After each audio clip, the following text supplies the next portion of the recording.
Pri jadranju proti vetru ali z vetrom v bok nastavljamo glavno jadro najlažje s pomočjo vetrnih trakcev. Ti morajo lepo plapolati. Če je jadro preveč odprto, bomo to zlahka opazili, zato ker bo jadro vibriralo v vetru. Če pa je jadro preveč zaprto, potem se nam bodo pa vetrni trakci skrivali za zadnji rob glavnega jadra.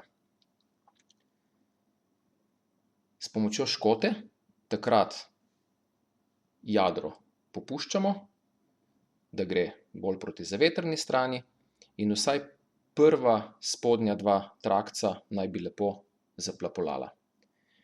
Za zgornje vetrne trakce pa si pomagamo z vangom in običajno moramo, kadar gremo proti vetru, vang nekoliko stegniti, tako da tudi zgornji trakci lepo zaplapolajo.